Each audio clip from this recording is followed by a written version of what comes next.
What's going on, chess fans and historians out there? Today, we are hopping in the time machine and we're going back to the New York tournament 1918, which was won by the great one Jose Raul Capablanca. Uh, this game is between Capablanca, actually, who had the black pieces, so I inverted the chessboard, versus D.M.Janowski. Many people might not know who Janowski was, so just briefly, um, I'll just tell you Janowski was born in Poland, 1868, and then he eventually relocated to France about 20 years later. And he had learned chess at an early age, but he didn't really start taking chess seriously right until he was probably in his late 20s or 30s.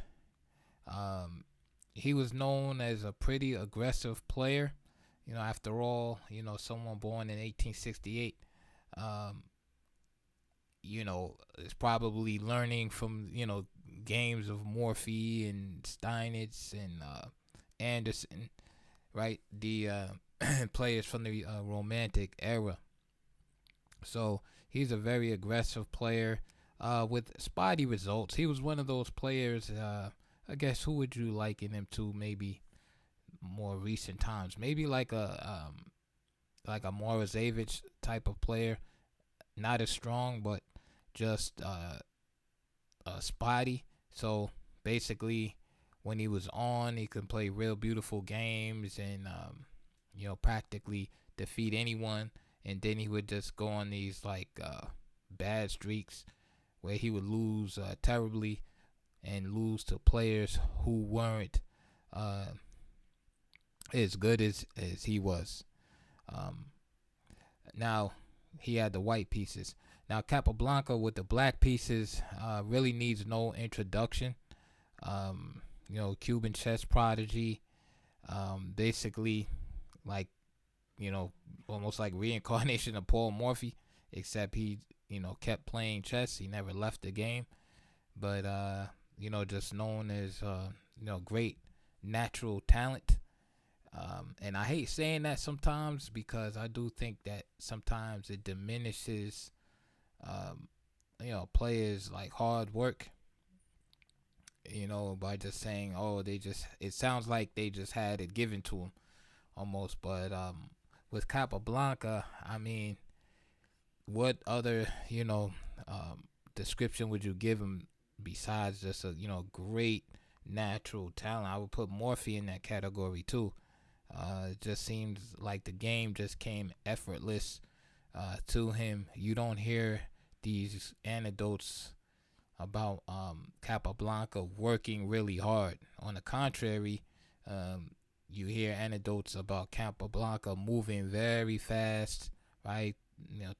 Taking strolls, moving moving almost instantly right after his opponent moves, and basically still achieving the results that he achieved. Achieved becoming world champion in 1921, and going undefeated for a period of about 8 years, which is incredible. And so definitely do your homework on Capablanca if you're not familiar with him. But we're gonna look at this game, and this game, it's an interesting game to me because I was thinking about the match that Capablanca actually lost his title to Alekhine, and everybody would say that, hey, Capablanca, is a better player than Alekhine, right? Like if you do any kind of rankings, top players and things like that, you never really hear people put Alekhine above Capablanca, although Alekhine defeated Capablanca in a long match. So we saw who the better player was, at least at that time in 1927. And various excuses are always given that Capablanca didn't take Alekhine seriously. Capablanca was lazy, etc., etc., and that in the rematch he probably would have beaten Alekhine. And Alekhine does not help dispel this idea because he never, allowed Capablanca the rematch that the chess world, I'm sure, wanted to see. Okay, we didn't really want to. I say we, like I was around during that time, but collectively, as a chess consciousness, we did not want to see Bogolyubov, Max Erva, right? And respect to those players, of course, but the number one guy was Capablanca. It wasn't, Bogolyubov, Max Erva. It wasn't Nimzovich. Wasn't players like that. It was definitely Capablanca, and we never got to see that rematch. And just for the record, I do believe overall Capablanca was a better player. But when I try to come to the conclusion and ask myself, why did Capablanca lose that match? The knee-jerk reaction, of course, is when a lot of people say, oh, Capablanca didn't take him seriously, he was lazy, etc., etc. I think it was a bit more than that. I think that Alekhine worked, and this is on record, that Alekhine worked really hard in studying Capablanca. He had never beat Capablanca prior to the World Chess Championship, and he studied Capablanca. He studied him really hard, studied his games, and dissected his games, and found weaknesses in Capablanca's game. Okay, and Capablanca, of course, probably did take Alekhine lightly. So two things can be true at the same time.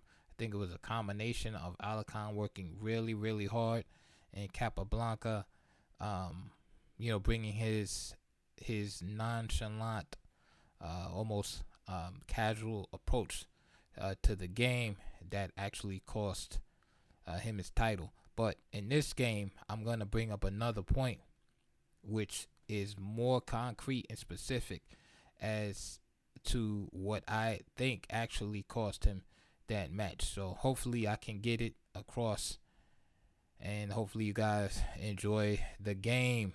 All right, let's get into it. All right. Let's see. So the game started off as D4 by Janowski. Knight F6. Knight F3. D5. Oh yeah, real quick.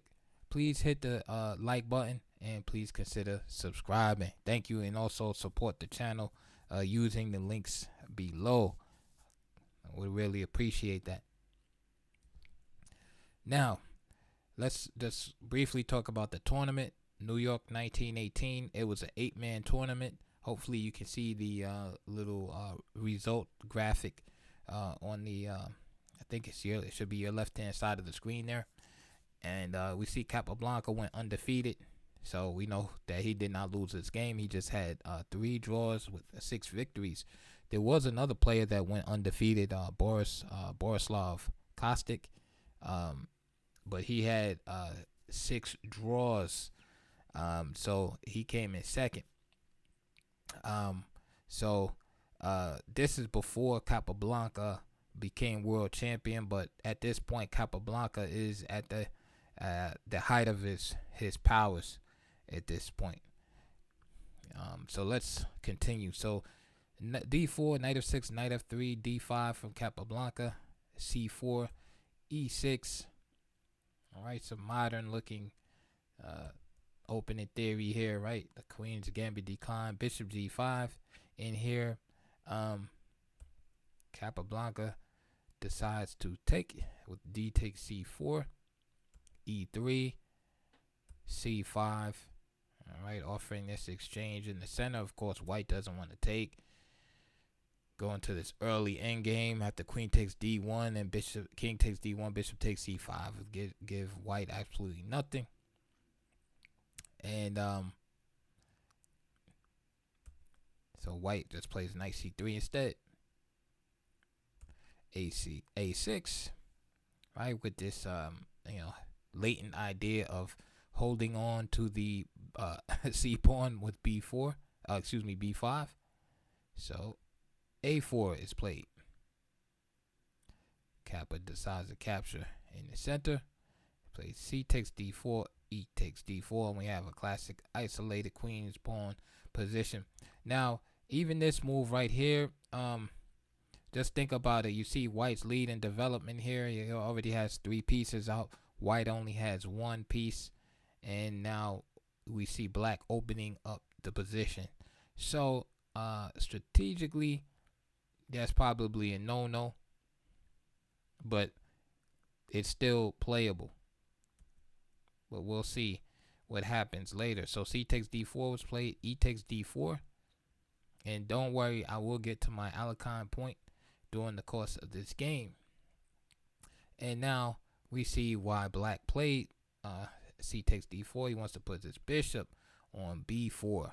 Right, so it's kind of like sort of like a Ragozin system with the bishop coming to B4 as opposed to E7, right, and breaking this pin. So bishop B4, bishop takes C4. And now we see Capablanca getting a little ambitious here. He plays queen C7, attacking the bishop here. So what he wants to do is attack this bishop, which is presently unprotected. And then, of course, if the bishop moves, we see the knight is only protected on C3 by the pawn. So he stands to win a pawn. And at the same time, Capablanca is also freeing himself from the pin of the bishop on G5. So it looks like a great move. All right. Okay. Janowski just simply plays the move Queen E2 and just continues his development. So now Capablanca plays Knight E4, and this is a maneuver that he would do often, of course, in slightly different circumstances, of course. It's actually known as the Capablanca maneuver, and he would use it to simplify positions, right? You know, trade off a pair of pieces early on, Queen's Gambit decline. You'll see this in his games versus Marshall, if you look at that match, which I believe took place in 1909, I want to say. All right, but here it's based on a faulty idea, okay, that somehow the opponent may try to preserve his bishop on G5 or even take the knight with his queen. Okay, but White will simply ignore this, and as a result, he has a big lead in development. And look at all the pieces Janowski has out already. All right, so Knight E4, again, it looks kind of fancy, right? Because he's threatening, right? Knight takes C3, you know, B takes C3, bishop takes C3, forking the king and the rook. Knight G5 is on prise, right? Getting the bishop here, right? If queen takes E4, then queen takes C4. It looks good, all right. But the problem here is just that Black is behind in development. His king is in the middle of the board, all right. So Janowski just simply castles. A good move, all right. Capablanca plays knight to G5. All right. So, for instance, if he plays knight takes C3 here, B takes C3, bishop takes C3, rook AC1, and Black is almost just lost here. All right. Bishop is attacked, and once the bishop moves, then the C4 bishop can capture, say like on E6 or something like that. Right, with the discovered attack on the queen on C7, and the king is still in the middle of the board. So we can already see the danger in the position. So Kappa just he trades off the piece on G5. Knight takes G5, and now he plays Queen E7, and you can see there's a lot of problems here. He would like to castle, but he really can't. He can't really just castle here, all right, because of the attack on the king side. And notice that when he played knight to E4, he also removed the defender from the king side, right? Knight on F6 is defender. And notice after a move like Queen E4, for instance, the attack is on, and now he has to start compromising his king side. Moves like G6 and things like that, right? Which can be met by Queen to H4, for example. All right, so this is why he played Queen E7, trying to get some counterplay. And to show you the difficulty of Capablanca's position, let's say he just tried to kick the knight out with H6. That's just meant by knight takes E6. So you can see how that simple mistake of playing a move like that, knight E4, just this idea of Queen C7 and knight E4, how quickly black got in the hot water. Again, bishop takes C3, B takes H6, knight 3 castle, and this is a nice solid position for white.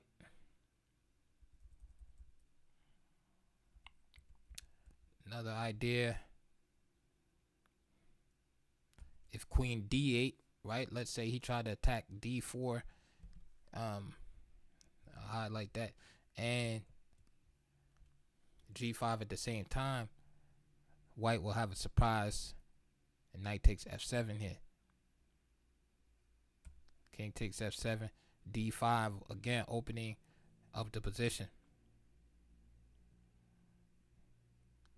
So going back to knight G5, knight E4, is clearly a mistake. I believe this whole concept is a mistake by Capablanca. It's Queen C7, and perhaps he should have just castled at this point. Castle, knight C6, and continue on with his development here.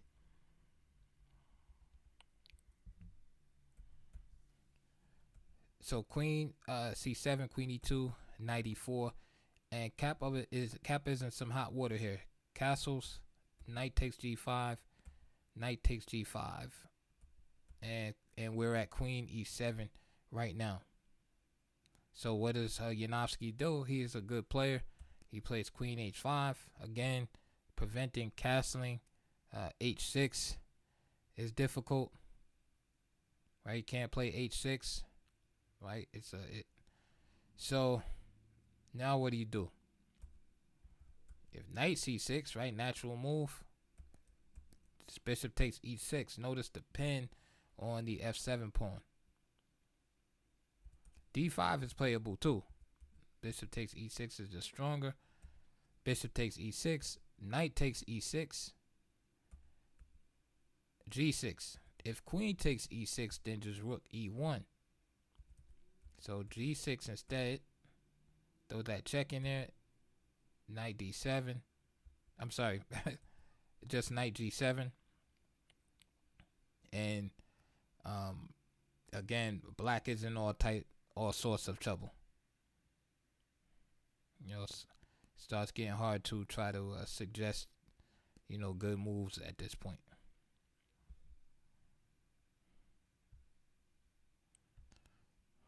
If he tries to play knight D7 here, again, knight takes E6. This is why the old principles tell you to not to try to start to attack unless you're fully developed. And of course, a great master like Capablanca, Lasker, etc., Alekhine, they know when to bend these rules, right? So, of course, we'll see them do it from time to time, and we'll be like, "Wait a minute, that doesn't, you're not supposed to bring your queen out early and stuff like that, right?" These rules are they're not really rules. They're just, as you get stronger, you realize they're just guidelines. But most of the time, they are good. So this is one of those times where Capablanca violated some of these, tried and tested principles, and now he's kind of in hot water. Now he's paying the price. He can't develop normally. This is a telltale sign of something going wrong. He can't develop normally. He wants to play knight C6. He wants to be able to castle. He wants to be able to just develop. Bishop D7, Bishop C6, bring his rooks to the center. He can't develop. because he's made some opening errors, and now he's in trouble. This brings me back now to my point about why he lost the match to Alarcon. Now, if you look at Capablanca's games, really study his games, you'll find that, and maybe this is written somewhere by somewhere, I don't know. I'm just speaking on my personal study and engagement with his games. You'll find that Capablanca, and this has been said too, I've definitely read this before or seen it somewhere, that Capablanca's weak point was in his openings, which is definitely true. If the man had a weakness, right, it wasn't the end game, wasn't the middle game, it was definitely like in the openings, right? And this tying in with his personality, right, or his perceived personality of him not being a hard worker, etc., etc., right? At least he presented that. We don't know what he did in private. Maybe he studied really hard in private, and it was just a gimmick to make it seem like, hey, it's just so easy and he's laid back, right? But from what we know, he wasn't known for hard work and vigorous studying, of the game. So in many of his games, I found, looking at his, especially with the black pieces, even in this match with Marshall, there were several games where he was in trouble with the black pieces. He was definitely in trouble, and right out of the opening, just like we see here. But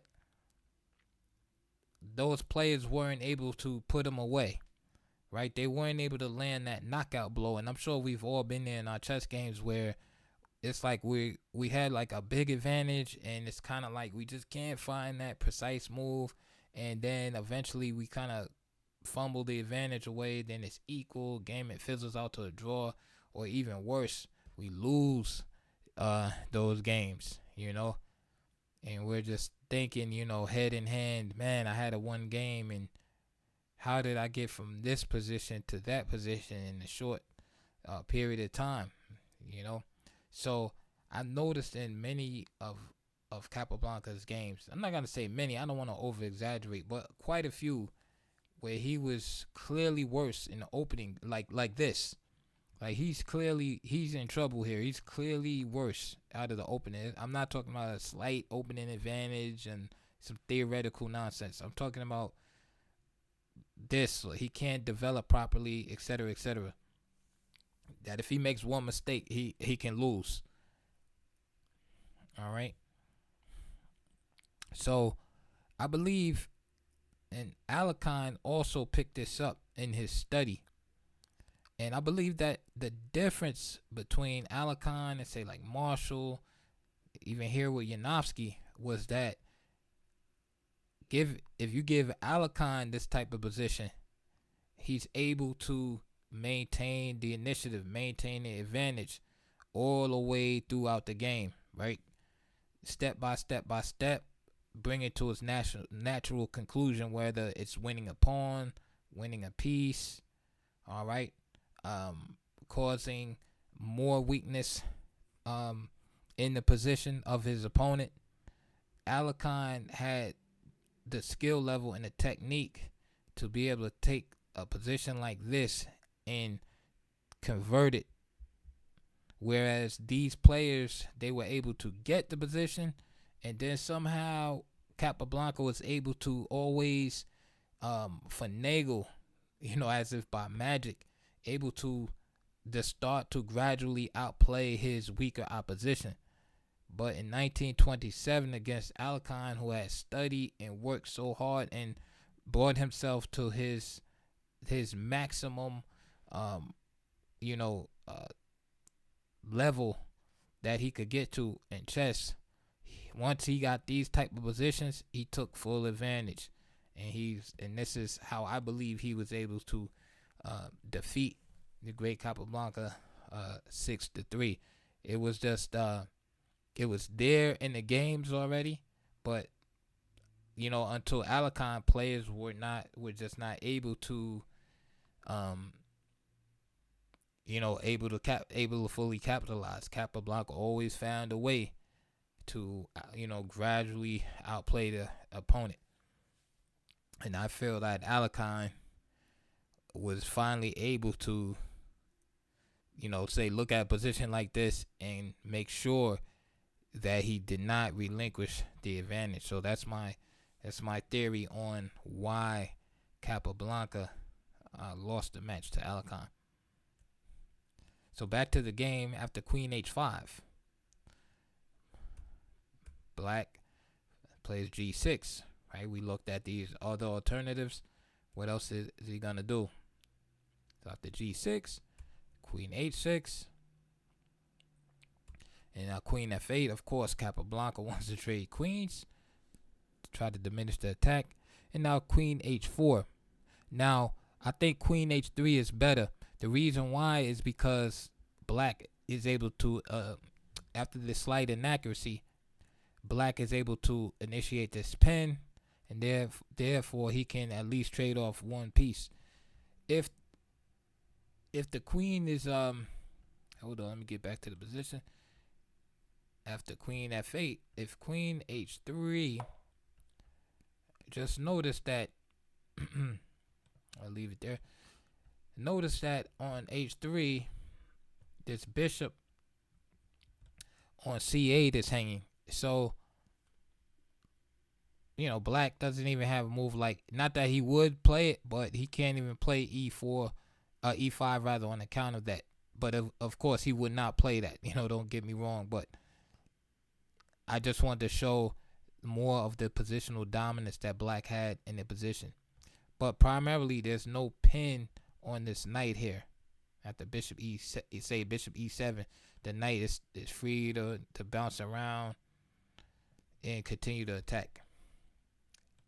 So that's the first inaccuracy right there. So Queen H4, Bishop E7, and now he has to move the queen again. So now he plays Queen G3. You see what I'm saying? Well, now he plays Queen G3. But White still has an advantage. Don't get me wrong. So Bishop takes G5. Queen takes G5. So this allows Capablanca some relief, right? He gets rid of some pieces, but his position is still, not looking too good. So now he plays Knight D7. All right. And here, Janowski makes a move that looks good on paper, but a sniper like Capablanca, again, you have to keep his feet to the fire. So Knight D5, right? And with this idea of going to C7, right? With the fork of the rook and the king. Right, it looks like a fantastic move. Of course, taking is just forbidden, right? Because you're gonna lose after one of these rooks comes to the E file. But Capablanca plays Queen D6 and just kills everything. So now White loses much of his advantage in one move. He still has a slight advantage, but it's slipping away. Janowski plays Rook Fe1. And guess what? Capablanca just castles, and now he has a threat against the knight. All right. So just like that, the game has been equalized.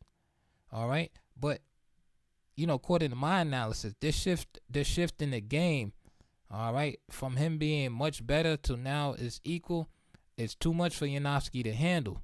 Okay. As he was almost winning a few moves ago. And therefore, he tries to win or tries to keep pressing in the game. And I'm sure all of you have gone through that at one point or another. It's hard to adjust psychologically that you're not winning anymore. So you keep pressing, and sometimes you'll overpress and actually turn the win to a loss. So before we move on, let's clarify and talk about what Janowski should have done here. And when I analyzed the game myself, this is the first move I thought of.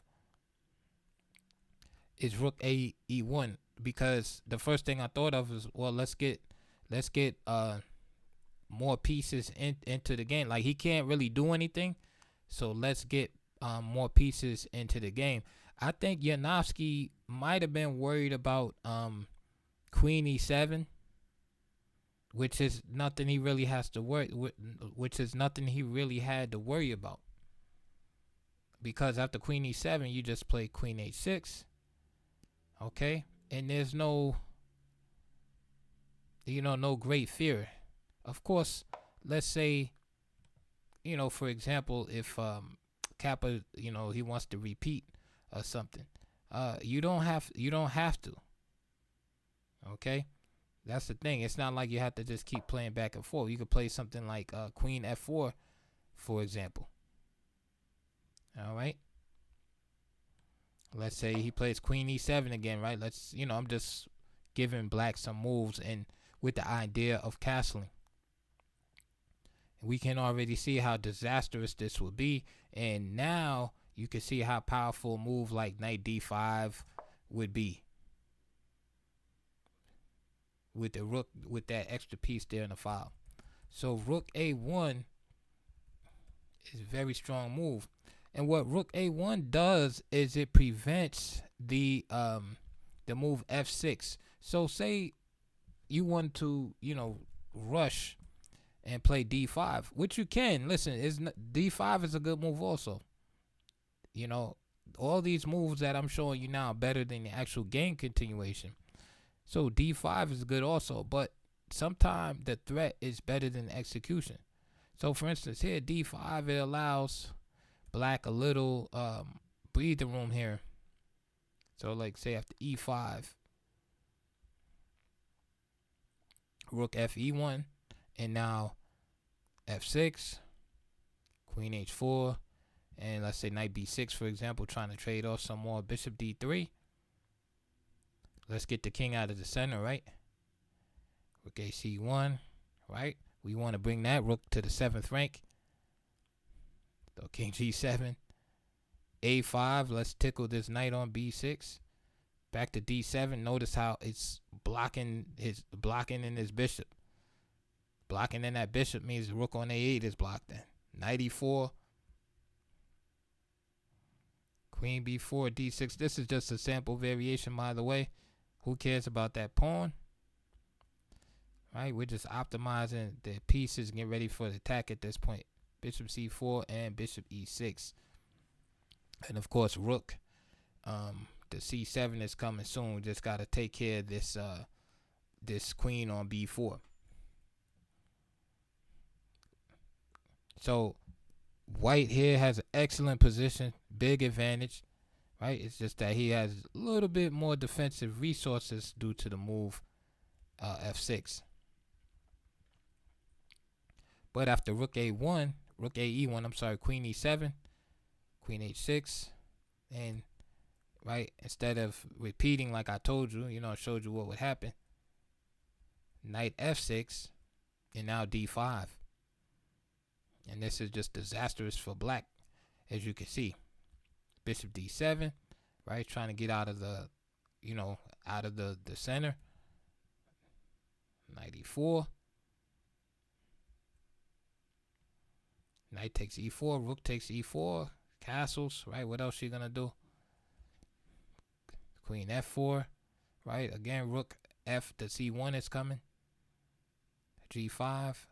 Again, sample line. Queen E3. King B8. Bishop takes A6. That bishop cannot be captured.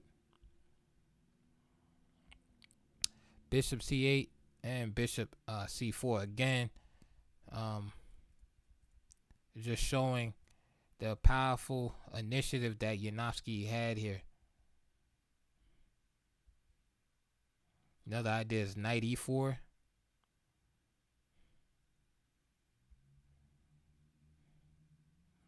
And Rook A3, for example, and the idea is if Queen takes here, then Knight D6.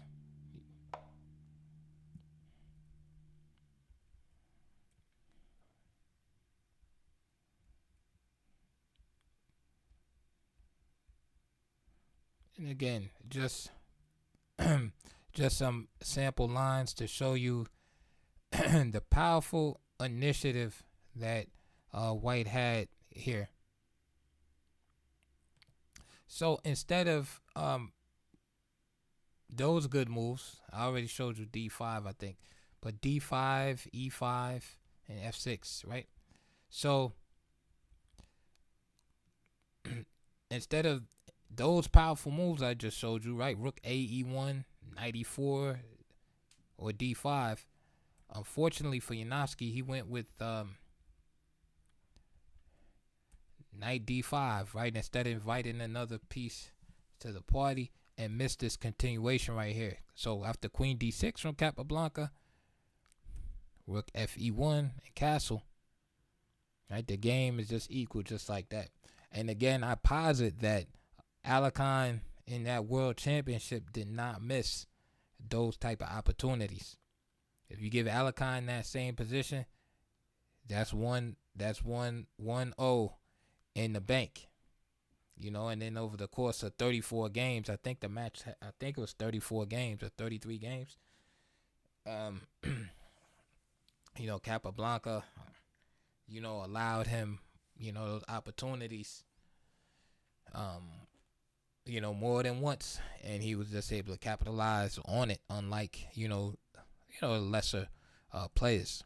So let's keep going now. This is a fantastic game. So Knight F6, and I'll move a little quicker. Knight F6, Queen takes F6. Again, more trades by Capablanca.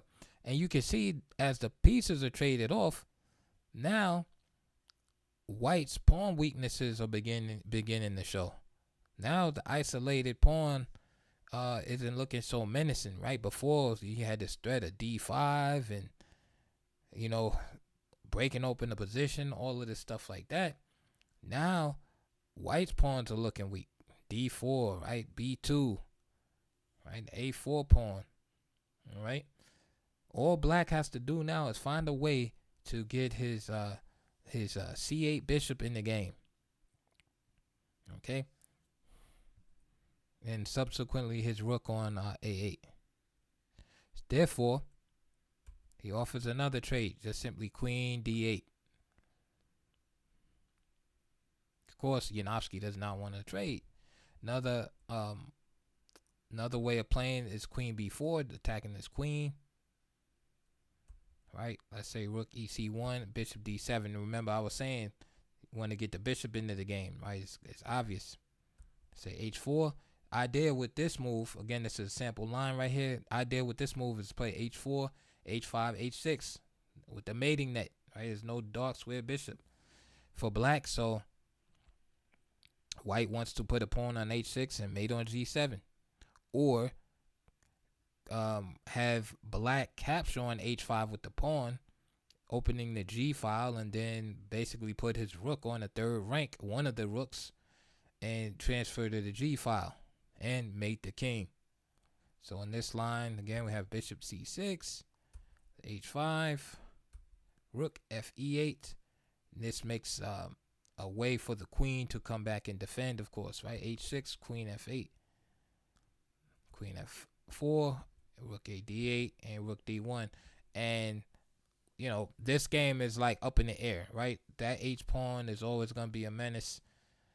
And so between Black's solidness in his position and White's, potential ability to be able to, mate Black at any time, this position is pretty equal.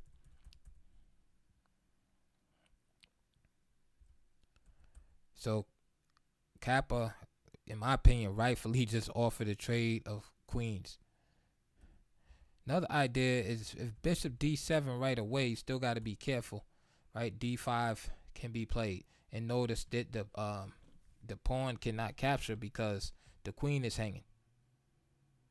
All right. So Queen D8 and Queen E5 was played. Now Bishop D7. Janowski played Bishop D5. Right, threatening to capture a few times on E6. So Black captures, E takes D5. So position starts settling down a little bit. Bishop takes D5, and now is an important decision that has to be made here. White still has a slightly better position, but it's definitely not as good as it was before. All right. So we can see here White is still harassing with a slight initiative. In this case, now he's harassing the B7 pawn. So it's Kappa is almost fully out of the woods here. So what should he do to deal with this threat against the B7 pawn? Well, here Kappa chooses bishop C6, which I felt in my analysis was incorrect. I get it. He wants to continue the simplification, right? But it's at the cost of weakening his position somewhat. So the move I thought of when I was analyzing the game is queen b6. All right. And this was, of course, without engines. When I analyze, just for the record, when I analyze my games, I do not use any engines. The engines come in as a check after, like a blunder check. So I always have my idea first, and then see if there's like blunders in my lines and things like that. So if I have an idea and then it's totally different from the computer idea, I'll present, hey, this is my idea, and then I'll be like, well, the computer, thinks this or whatever, or I'll deviate from a line that I might have came up with, But I think that's how you should analyze games, is without the engine first. So bishop takes d5 and then bishop c6. And to me, it was a no-brainer because when I look at this move, right, bishop c6, I ask myself, well, okay, like from here, I'll give you my thought process. So from here, I'm thinking like, all right, he's attacking this pawn. So I'm thinking like, how can I defend this pawn? All right, but without damaging the position. So if I look at bishop c6, I'm like, okay, I can trade off or allow him to trade off, but now I have an isolated c pawn on an open file. He might be able to build up against that and take over. All right, so I'm looking for alternatives. How can I defend? So this is how I came up with queen b6. I saw queen b6, and then I saw a5, and then I said, well, I can just play queen to b5. I'm protecting my bishop on d7, and I'm also protecting the b5 pawn, and I can do bishop c6. Right, if he doesn't put, anything else on the c file. So that's how I came up with it. So queen b6, a5, queen b5, bishop f3, and this is this is where I stopped. There's computer line after this. So bishop f3, rook a b8, and now b4. Takes, queens exchange, rook fc8, and this is just equal. G3, bishop e6,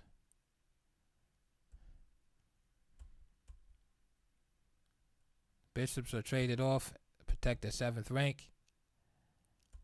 Takes, and this is pretty equal right here. So I like queen b6 better. In the game, bishop takes c6, b takes c6, and now rook a d1, and now he does queen b6. So Capablanca doing queen b6 now as opposed to doing it later.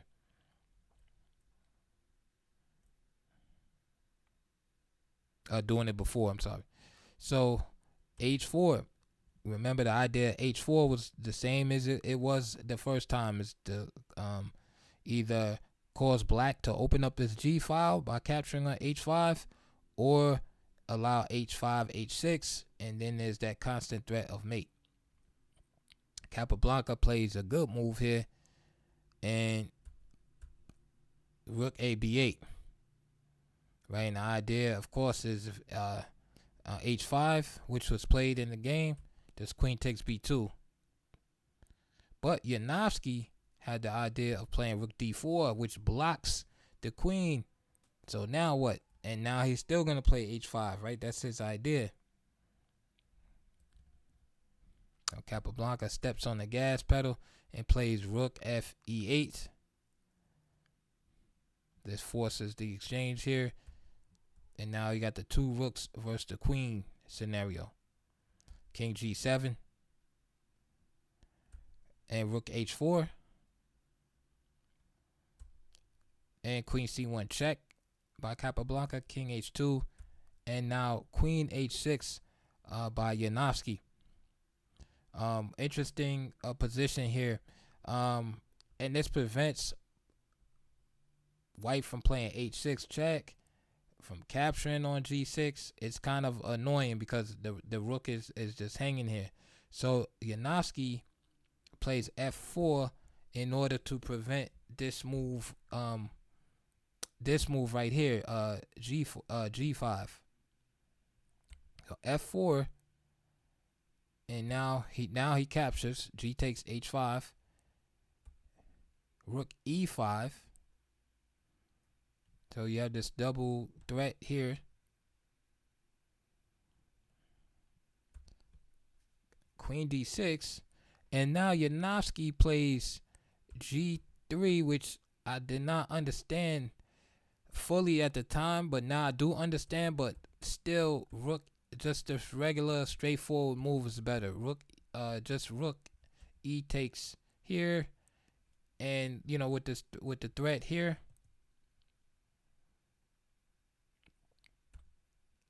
you know, king f8 for example, and to me that's just equal. However, he played g3, and you know, when I thought about it, I was like thinking, why would he play that? He had to see that he could capture the pawn. And what I came to the conclusion was that Janowski was trying to make like a shield or a fortress along the fifth rank with his rooks, to keep his rooks on the fifth rank, and that way no pawns could be advanced. And then he would just, you know, continue to just move his rooks back and forth or his king back and forth as needed. And that was his basic idea. So Kappa played h6 here, and rook h takes h5. So you can see how both of the rooks are placed on the fifth rank. King g6, and now he plays g4. All right, so his idea is just to kind of like just go back and forth, though he feels good. You know, he's ready to accept the draw. So he went from almost winning to now he's just hoping to be able to draw. All right. However, as a result of all those pawn moves, the king lacks protection. Okay, and the rooks are basically just effective on the fifth rank. That's like, this is a all or nothing plan. All right, it either works or it doesn't. So Kappa plays f6 here, and now rook e f5. All right. So again, Black's idea is just to try to create some kind of impenetrable barrier along the fifth rank, so that Black can't push any of the pawns without a loss. You know, the C pawn or A pawn. Right. So what's Capablanca gonna do? So Black has to figure out some way to penetrate this fortress or weaken it, right, so that it falls apart. And again, on analysis, I saw that the weak points in the position, or the weak point in the position, is this right here. Is this A pawn. I'm sorry, I'm looking at this pawn too, but this G pawn is more important. All right, because once this G pawn falls, all right, then you can actually threaten to capture these rooks with the queen. All right, because if you capture one rook, the other rook captures, and you always have this extra pawn. So to me, that is the main key of the position. All right, so that combined with the vulnerability of the king, all right, will kind of be what Black is revolving his plan around. So queen d2 check. All right.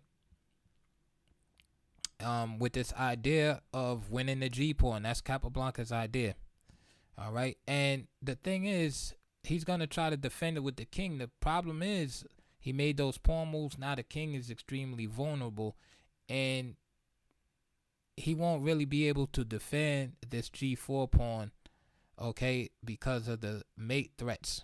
So he'll either be pushed away from the pawn where he can't defend it altogether, or he'll be able to defend it, but then he'll get mated. So let's watch. So king d2 check, king g3, queen d3. So now king f2. So now the king is on a second rank. Queen d2 by Capablanca. King g3. And now queen e1. King g2. And queen d1. And you can see him attacking both pawns at the same time. King g3. And now queen b3 check. King f2. And now queen takes a4. So black just takes its time to grab another pawn. Now, of course, these pawns are not ready to advance yet because they'll just get snatched off by the rooks. This is why the G pawn is so important. So black gets back on his job of getting the G pawn out the way. So queen b3 check, king f2, queen c2, king g3, queen e2.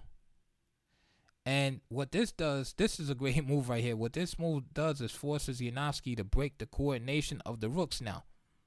Okay, and what that does is free the advance of the c pawn. Because you got to remember, with both rooks on the 5th rank, neither one of the pawns could advance. But if you, force one of the rooks off of the rank, then along with the aid of the queen can aid the pawn's advance. All right. And the reason is the king can no longer adequately guard this pawn. Right here. Notice the position of the queen. So the king only has 2 moves. The king can either go here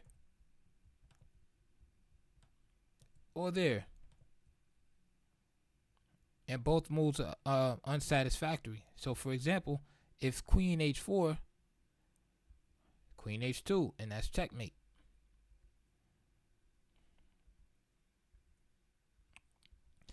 If king h3, queen f3 check, king h4. Okay, similar position, but here black doesn't have checkmate, but queen g2 threatening checkmate. Now white is in zugzwang, and at least a rook will be lost. Right? Because what is he gonna do? He has no moves. He has to stave off the mate. All right, so he has to play, something crazy like rook takes h6 or something, something like that, to stave off the mate, like a robot move. This is why. So this is why after queen e2, Janowski played rook h2. So queen h3, king h4, and so. And again, let me point out the greatness of Capablanca here. Again, multi-purpose moves, right? Queen e3, driving the king back, but also assisting the advance of the c pawn. Now notice that since the rook is no longer on, they're no longer connected on the 5th rank, now the queen is able to assist the pawns. So those were the two ideas, right? You either win that g pawn, or you break the coordination of the rooks, and the latter is what Capablanca was able to do. He broke the coordination of the rooks. Okay. c5, rook c2, right? We got to stop the pawn. So now, Janowski's like, okay, I'll win the pawn this way then. Okay. Now, c4 by Capablanca. Fantastic move. Why is c4 important? Because the exposure of the king prevents prevents white from being able to capture this pawn. So if rook takes c4, check. Where's the king have to go? King has to go to a white square, right? Dun, dun, dun. Therefore, Janowski has to play different moves, so he switches his attack. He plays rook a2. Idea again, trying to use the coordination of the rooks. Play rook takes a6, and followed by rook, a takes f6. All right. So what does Capablanca do? Of course, being Capablanca, he just ignores it and plays c3. Why can he play c3? It's the same idea. The only difference is that instead of the rook capturing on c4, right? In this case, remember?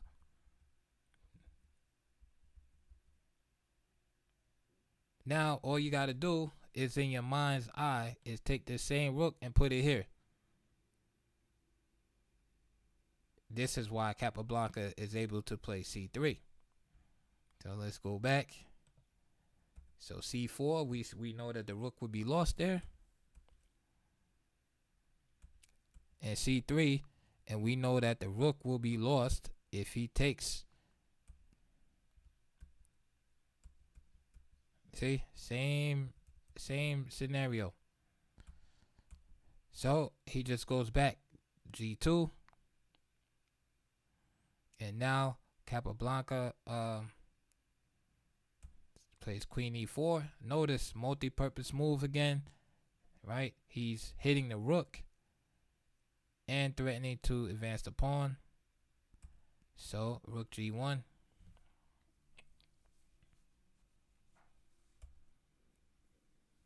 Queen e2, threatening mate, right, that we've been talking about. So it's this combination of these different themes, right? Whether it's the coordination of the rooks, the advancement of these pawns, the exposure of the king. This is what led Capablanca to be able to turn this game around and defeat his opponent.